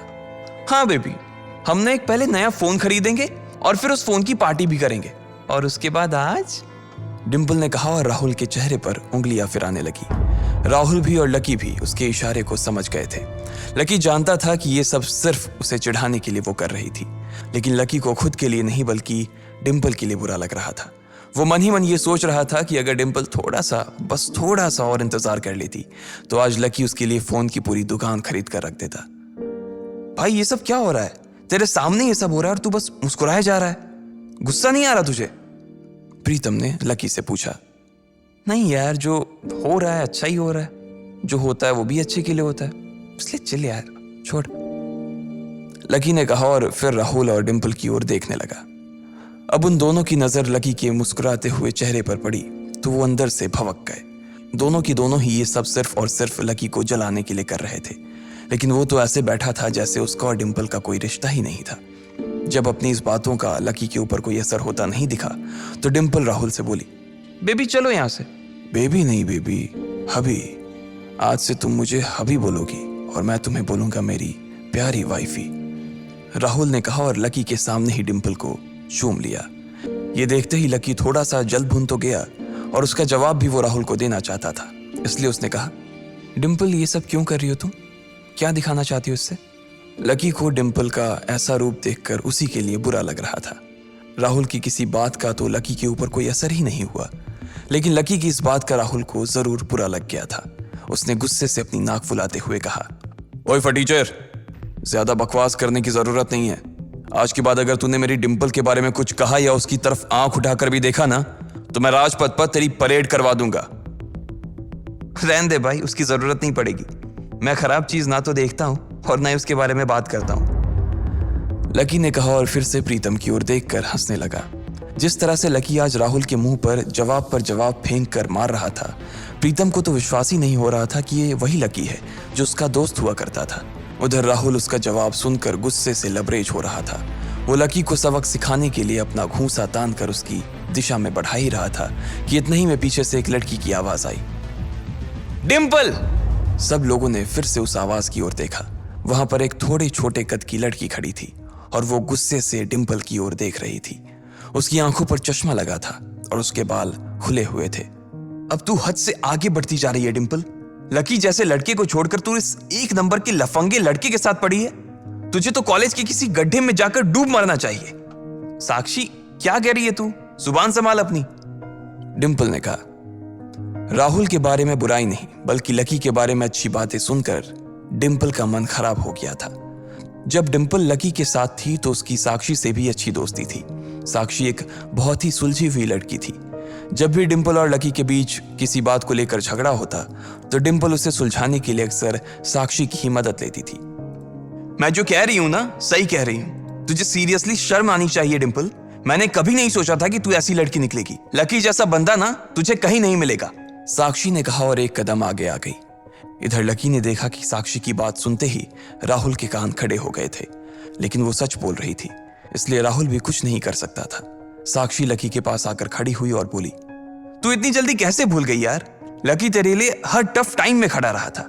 जब भी तू बीमार होती थी और तेरे खड़े होने की भी हालत नहीं होती थी तो बेचारा तेरे लिए खाना बनाता था, तेरे कपड़े धोता था और तो और तेरे लिए दवाई तक लेके आता था।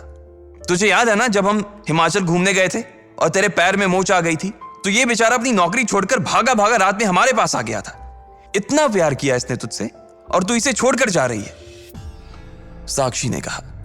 अपने लिए साक्षी के मुंह से इतना सब कुछ सुन लेने के बाद लकी ने अपनी गर्दन नीचे झुका ली थी। उसे डिम्पल के साथ बिताए वो सारे लम्हे याद आ रहे थे। वो डिम्पल के ऊपर जान छिड़कता था। उसका बस चलता तो वो डिम्पल को अपनी हथेलियों पर लेकर घूमता।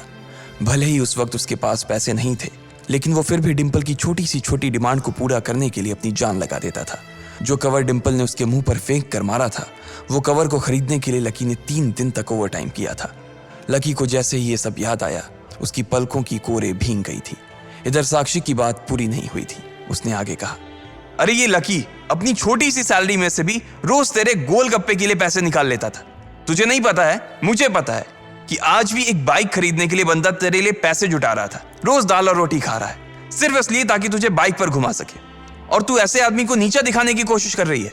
ये सब सुनकर डिम्पल का चेहरा ही बुझ गया था। उसे भी साक्षी की कही बातें दिल पर लग रही थी, लेकिन इस वक्त वो राहुल के साथ थी और उसका हाथ राहुल की कमर में था। वो चाह कर भी राहुल के खिलाफ ना तो कुछ बोल सकती थी और ना ही कुछ सुन सकती थी। इसलिए उसने अपने बचाव में कहा, हाँ तो ये तो इसका प्रॉब्लम है ना। मैंने इससे पहले ही कहा था कि ये मेरा प्यार अफोर्ड नहीं कर पाएगा, तो फिर ये मेरे साथ इतना आगे क्यों बढ़ा? आज अगर मैं चीज सैंडविच खा सकती हूँ तो फिर मैं बिना घी वाली रोटी क्यों खाऊं? लकी डिम्पल की ये बात सब सुन रहा था और उससे पहले कि वो कुछ जवाब देता, अचानक ही उसका फोन बज उठा। उसने मोबाइल निकाल कर देखा तो पाया कि किसी अनजान नंबर से उसे फोन आया था। साक्षी और डिम्पल के बीच हो रही बहस के बीच ही लकी फोन उठाने के लिए वहां से निकल गया। देखा कितनी बदतमीजी से उठ के चला गया, चलो अभी। डिम्पल ने राहुल के हाथ को कसकर पकड़ा और निकल गई। इधर फोन पर लकी कुछ बोलता उससे पहले ही दूसरी तरफ से आवाज आई, बहुत हो गया लक्ष्मण, अब बस घर आ जा जल्दी से। यह आवाज सुनते ही लकी एक पल में उसे पहचान गया था। उसके दिमाग से डिम्पल के सारे ख्यालात चले गए थे और सिर्फ उस आवाज को सुनकर ही उसकी आंखें भीग आई थी। आखिर किसकी थी वो आवाज? किसका फोन आया था लकी को जो उसका घर पर इंतजार कर रहा था? क्यों आखिर लकी की आंखें भीग आई थी?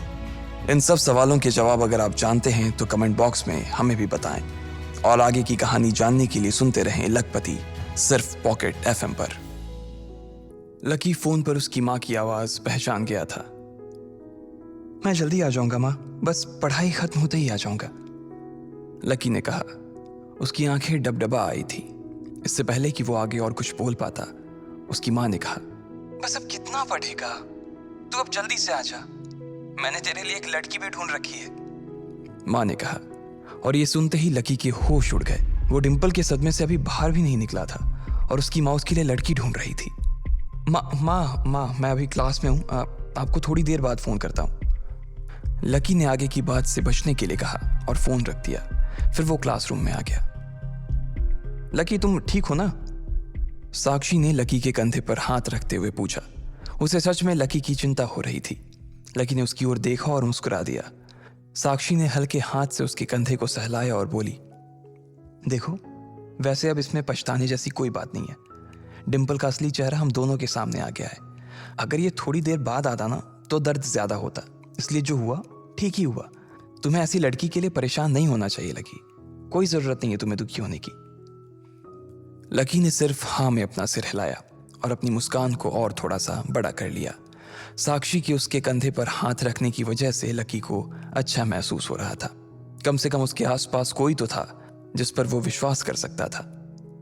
हाँ यार, तू चिंता मत कर, तुझे इस डिंपल से भी अच्छी लड़की मिलेगी, देख लेना। प्रीतम ने दूसरी तरफ से उसके कंधे को थपथपाते हुए कहा। लकी को अब सचमुच काफी अच्छा लग रहा था। अच्छा चलो, आज हम तुम्हारे आजाद होने का ना जश्न मनाते हैं। मैं अपनी तरफ से तुम्हें ट्रीट दूंगी। कॉलेज के बाहर कहीं चलें? कैंटीन का खा खा करना मैं बोर हो गई हूं। साक्षी ने कहा। हाँ यार, कैंटीन से तो मैं भी बोर हो गया हूं, प्रीतम ने कहा। साक्षी ने उसे घूर कर देखा और बोली, अबे तुम्हें कौन ले जा रहा है? यह सुनते ही प्रीतम को झटका सा लग गया। वो जानता था कि साक्षी बहुत ही साफ और सपाट बात करने वाली लड़की थी, लेकिन एक दिन वो उसकी इसी साफगोई का शिकार हो जाएगा, उसे अंदाजा नहीं था। नहीं, मैं तो खुद भी नहीं जा रहा था यार, मुझे तो निम्मी से मिलने के लिए जाना था। मैं तो बस बता रहा था कि मैं भी बोर हो गया हूँ कैंटीन का खा खा कर, प्रीतम ने अपनी ओर से सफाई देते हुए कहा। हाँ, लेकिन ट्रीट तुम मुझे नहीं, मैं तुम्हें दूंगा, पर आज नहीं, किसी और दिन। और इस बार हम उस चमन पाव भाजी वाले के पास नहीं जाएंगे, उससे थोड़ी दूरी पर सामने वाली लेन में जो रेस्टोरेंट है ना, सन एंड मून, वहां चलकर खाना खाएंगे, लकी ने कहा और अपनी जगह से खड़ा हो गया। साक्षी ने जब उसके मुंह से सन एंड मून का नाम सुना तो उसके कान खड़े हो गए। उसे उम्मीद नहीं थी कि लकी को डिंपल के जाने के बाद इतना बड़ा झटका लगेगा। जितना पैसा लकी 10 दिन में कमाता था, साक्षी ने सुना था कि सन एंड मून में उतना पैसा सिर्फ एक बार में ही पूरा हो जाता था। उसे विश्वास नहीं हो रहा था कि लकी इतना बड़ा कदम उठा लेगा। वो झिझक कर हंस पड़ी और बोली, हाँ ठीक है, मतलब ठीक है, मैं इंतजार करूंगी। वैसे तुम्हें एक बात बताऊं लकी, मैं ना अभी तक सन एंड मून के अंदर गई नहीं हूं। साक्षी के चेहरे पर हल्की सी शर्म आ गई थी। साक्षी को लगा कि लकी ने सिर्फ जज्बात में बहकर यह बात बोल दी थी कि वो उसे सन एंड मून में ट्रीट देने वाला था, लेकिन उसे मालूम नहीं था कि वो साक्षी को जिंदगी भर भी अगर वहां खिलाता तो भी उसकी जायदाद पर कोई असर नहीं होने वाला था। ठीक है, तो फिर मिलते हैं, फिर बाय लकी, साक्षी ने कहा और वहां से निकल गई। इधर प्रीतम और उसके दूसरे दोस्त भी उसे अपने साथ लेकर कैंटीन की ओर आ गए। जैसे ही वो कैफेटेरिया में दाखिल होने वाले थे, अचानक से गर्वित रुक गया। उसकी आंखें उसके फोन पर गड़ी हुई थी और एक पल के लिए फोन को देखने के बाद गर्वित ने कहा, भाई साहब, ये अमित ने ग्रुप चैट पर अपनी फजीहत करवा ली यार। खोलो अपना ग्रुप चैट, खोलो अपना हॉस्टल वाला ग्रुप, देखो क्या लिखा है इसने। लकी और प्रीतम ने तुरंत अपना फोन निकाला और हॉस्टल वाला ग्रुप खोल लिया। हालांकि लकी ने हॉस्टल छोड़ दिया था और सिर्फ डिंपल की वजह से वो एक छोटे से कमरे में रहने के लिए आ गया था, फिर भी उसने हॉस्टल का ग्रुप नहीं छोड़ा था और न ही प्रीतम और गर्वित उसे ग्रुप छोड़ने देना चाहते थे। गर्वित की बात सुनते ही तुरंत लकी और प्रीतम ने अपनी जेब से फोन निकाला और देखा। अरे बाप रे, कितना बड़ा गधा है ये, लकी ने उन दोनों से कहा। अमित ने उस ग्रुप में एक मैसेज भेजा हुआ था जिसमें लिखा था, दोस्तों, आज से तुम्हारा भाई अमित सबके सामने ये ऐलान करना चाहता है कि तुम्हारा भाई फिर से सिंगल से मिंगल हो गया है। सबके सब जल्दी आओ हॉस्टल, आज का लंच तुम्हारे भाई की तरफ से है। चलो अच्छा है, किसी को तो लड़की मिली, वैसे भी इसका अकेलापन झेला नहीं जा रहा था, लकी ने कहा। चलो चलो हॉस्टल चलते हैं, साले की आज जमकर खींचेंगे, प्रीतम ने कहा। गर्वित और प्रीतम तो आगे बढ़ गए, लेकिन लकी वहीं रुक गया था। वो उनके साथ आने में थोड़ा सा झिझक रहा था। अबे क्या हुआ, तू क्यों रुक गया, भूख नहीं लगी है, गर्वित ने पूछा। लगी है यार, पर तुम लोग जाओ, मैं यहीं कुछ खा लूंगा, लकी ने अपनी नजर बचाते हुए जवाब दिया। अरे अब यहां किसके साथ खाएगा, तेरे साथ खाने वाली तो भी किसी और के साथ खा रही है, इसलिए चलना भाई, हमारे साथ खा लेना। वैसे भी अमित ने पूरे ग्रुप को बुलाया है और पूरे ग्रुप में तू भी तो आता है, प्रीतम ने कहा। हाँ, पर लकी के पास इससे आगे कहने को कुछ नहीं बचा था। उसका मन तो उन दोनों के साथ जाने का बहुत कर रहा था, पर वो फिर से हॉस्टल नहीं जाना चाहता था। अब वो हॉस्टल का हिस्सा नहीं रह गया था, इसलिए उसे लग रहा था कि वहां खाना ठीक नहीं था। भाई मुझे मालूम है तू क्या सोच रहा है, लेकिन तुझे मालूम है कि हम क्या सोच रहे हैं, गर्वित ने कहा। क्या सोच रहा, लकी ने उत्साह में पूछा। प्रीतम और गर्वित दोनों मुस्कुराने लगे और लकी को देखकर बोले, आज के आज ही हम तेरा कमरा खाली कर देंगे, गर्वित ने कहा। क्यों खाली कर दोगे, लकी ने पूछा। क्योंकि तू फिर से हमारे साथ रहने के लिए आने वाला है साले, प्रीतम ने खुशी से उसके कंधे पर हाथ रखा और उसे खींचकर अपने साथ लाने लगा। लकी ये बात सुनकर खुश हो गया था। उसे लग रहा था कि डिंपल के जाने के बाद उस कमरे में वो अकेला हो जाएगा, लेकिन जब उसके ये दोस्त जिंदा थे तब तक वो उसे अकेले नहीं छोड़ने वाले थे। थैंक्स यार, तुम लोग हो तो मैं। इसके आगे लकी कुछ कह नहीं पा रहा था, लेकिन उसकी आंखों में दोस्तों के लिए प्यार साफ नजर आ रहा था। थोड़ी देर बाद जब वो तीनों हॉस्टल पहुंचे तो उन्होंने देखा कि एक लड़का और एक लड़की एक साथ एक पलंग पर हाथ पकड़कर बैठे हुए हैं। अरे अरे तुम लोग वापस आ गए? अमित ने चौंकते हुए लड़की का हाथ छोड़ा और तीनों को देखने लगा। अमित का कद हॉस्टल के बाकी लड़कों से लंबा था। उसका शरीर दुबला और सुडौल था। वो खेल कूद में बहुत अच्छा था। बेबी, ये मेरे दोस्त हैं। दोस्तों, ये मेरी बेबी, मेरा मतलब है मेरी गर्लफ्रेंड है रोशनी, म्यूजिक सीख रही है। अमित ने कहा और रोशनी ने सबको हाई किया। फिर अमित बोला, रोशनी, ये मेरे रूममेट्स हैं, गर्वित, प्रीतम और लकी। लकी अब हमारे साथ नहीं रहता, लेकिन हमारे दिल में अभी भी जिंदा है लकी, है ना लकी? अमित ने थोड़े मजाकिया अंदाज में कहा। हाँ अमित भाई, पहले नहीं रहते थे, लेकिन अब भाई साहब हमारे साथ फिर से रहने के लिए आ रहे हैं। इसलिए आपने इनके बिस्तर पर जो वे प्रोटीन के डब्बे जमा रखे हैं ना, उन्हें ज़रा हटा लीजिए, गर्वित ने कहा। यह सुनते ही अमित का चेहरा खुशी से खिल गया। वो चाहता तो यही था कि लकी, जो कि उन सब की जान था, वापस आ जाए, लेकिन वो ऐसे अचानक से वापस क्यों आ रहा था, इस बात का उसे अंदाजा नहीं था। इसलिए उसने पूछा, पर क्या हुआ भाई, लैंडलॉर्ड से लड़ाई वड़ाई हो गई क्या? नहीं यार, ऐसा कुछ नहीं है, लकी ने धीमी आवाज में कहा। प्रीतम समझ गया था कि लकी को आगे की बात करने में शर्म आ रही थी, इसलिए इससे पहले कि अमित आगे कुछ बोलता, प्रीतम ने उसका बचाव करते हुए कहा, अरे भाई, लाइफ है, कभी धूप कभी छांव, चलता रहता है। तू ज्यादा सवाल मत कर यार, पलंग खाली कर यार जल्दी, प्रीतम ने कहा और रोशनी की ओर इशारा कर दिया। अमित समझ गया था कि वो उसके सामने इस बारे में कुछ बात नहीं करना चाहता था। अमित ने भी कुछ नहीं कहा और उन पांचों के बीच एक खामोशी छा गई। अमित ने उस चुप्पी को तोड़ते हुए कहा, चलो तो फिर आज रॉबिस कैफे पर खाना खाने के लिए चलते हैं। रोशनी की रूममेट भी आने वाली है। तुम्हें और किसी को बुलाना है? लकी, तो डिम्पल को बुला देना, वो भी आ जाएगी। अमित ने जैसे ही ये कहा, गर्वित और प्रीतम उसे गुस्से से देखने लगे। प्रीतम ने तो अपना सिर ही पकड़ लिया था। अमित की मोटी बुद्धि में उसके छोटे छोटे इशारे कभी नहीं घुस सकते थे। ये बात वो अच्छी तरह से समझ गया था। इधर लकी और डिम्पल के बारे में सिर्फ उन तीनों को ही नहीं, बल्कि पूरे हॉस्टल को पता था। अमित को यह बात मालूम थी कि लकी डिम्पल को कभी किसी अच्छी जगह खाने पर नहीं ले जा पाता था, इसलिए उसने सोचा कि उसको ये मौका भी वो अपनी तरफ से ही दे दे। अब इससे पहले कि प्रीतम लकी की घाव को ढकने की कोशिश करता, उसने खुद ही उसे कुरेदते हुए कहा, अमित, मैं और डिम्पल अब साथ नहीं है यार। तुम और डिम्पल साथ नहीं हो मतलब? ये कब हुआ यार, और कैसे? अमित ने लकी से पूछा। उसका मुंह सवाल पूछने के बाद भी खुला का खुला ही रह गया था। अब जो हो गया सो हो गया ना यार, सब आज ही जानना है क्या तेरे को? गर्वित ने उसे फटकारते हुए कहा। अमित समझ गया था कि इस बारे में बात करने के लिए सही मौका नहीं था। अमित, हमें निकलना चाहिए यार, मेरी रूममेट्स का मैसेज आया है कि वो लोग निकल चुकी हैं। वो लोग पहले से ही बहुत भूखी हैं और अगर हमने उन्हें वेट कराया ना तो वो मुझे ग्रिल करेंगी यार, रोशनी ने कहा। हाँ, अब ऐसा है तो प्रीतम जी, गर्वित जी और लकी जी, आप अपने अपने कपड़े बदलो। प्रीतम, तू लकी को कुछ बढ़िया से दे देना यार, और प्लीज सब लोग जल्दी तैयार हो जाओ, हम लोग बाहर इंतजार कर रहे हैं, अमित ने कहा और रोशनी का हाथ थाम कर बाहर आ गया। इधर प्रीतम ने कमरे का दरवाजा बंद कर लिया था। अमित और रोशनी कमरे के बाहर थे, जहां अमित बार बार कमरे के दरवाजे की ओर देख रहा था। वहीं रोशनी अपने हाथ बांधे और मुंह फुलाए बरामदे के उस पार देख रही थी। जब अमित की नजर रोशनी पर पड़ी तो वो समझ गया कि कोई तो बात थी। जिस तरह से वो हाथ बांध कर खड़ी थी, उससे साफ समझ आ रहा था कि रोशनी को किसी बात पर तो गुस्सा आ रहा था। क्या हुआ बेबी, कुछ हुआ है क्या? अमित ने पूछा। नहीं कुछ नहीं यार, बस ऐसे ही, रोशनी ने कहा और अपना चेहरा दूसरी ओर घुमा लिया। बोलो ना बेबी, क्या हुआ? मेरी कोई बात बुरी लग गई क्या आपको? अमित ने फिर से पूछा।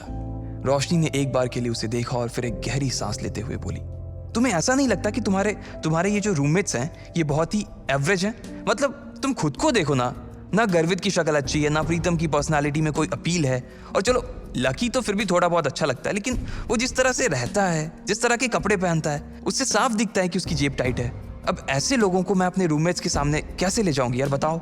अमित को उसकी बात सुनकर मन ही मन काफी अजीब लगा। हम सिर्फ खाना खाने ही तो जा रहे हैं, हम कोई ब्लाइंड डेट थोड़ी सेट कर रहे हैं इनके और तुम्हारे रूममेट्स के बीच, तो तुम फिर इतना परेशान क्यों हो रही हो? तुम्हें ऐसा लग रहा है कि मेरे रूममेट बाहर इतनी दूर इतनी धूप में सिर्फ खाने के लिए आ रही हैं? अमित, तुम सच में डम्ब हो। अरे उन्होंने भले ही मेरे फेस पर ये बात ना कही हो, लेकिन मैं जानती हूँ ना कि वो सिर्फ तुम्हारे रूममेट्स के लिए मिलने आ रही हैं। क्या पता किसी को कोई पसंद आ जाए तो। मैंने तुम्हारी फोटो दिखाई थी, तुम्हें देखते ही सबकी जुबान ऐसे ही लप होने लगी थी, और उन्हें लगा कि तुम्हारे रूममेट्स भी तुम्हारे जैसे ही होंगे, इसलिए वो भी मुझे उन सबको भी खाने पर लाने के लिए कह रही थी, रोशनी ने चिढ़ते हुए कहा। हाँ बेबी, सॉरी, मुझसे गलती हो गई, मैंने तुम्हें बताया नहीं कि मेरे रूममेट्स बायोलॉजी सेक्शन से हैं, अमित ने कहा। असल में वो था सपोर्ट कोटा से, लेकिन वहां पर जगह नहीं थी, इसलिए उसे लकी की डोरमेट्री में शिफ्ट कर दिया गया था। अब इससे मैं क्या करूं? तुम ये सब मुझे अब बता रहे हो। मैं लंच ही कैंसिल कर देती हूँ, बोल दूंगी कि अमित का ट्रेनिंग सेशन शुरू हो गया है। रोशनी ने फिर से चिढ़ते हुए कहा। अरे नहीं यार नहीं, प्लीज ऐसा मत करो। अमित ने उसके आगे हाथ जोड़ते हुए कहा। अगर ऐसा हो जाता तो प्रीतम और गर्वित उसकी नाक में दम कर देते। वो दिखता पहलवान सा था, लेकिन उसे इन दोनों से बहुत डर लगता था।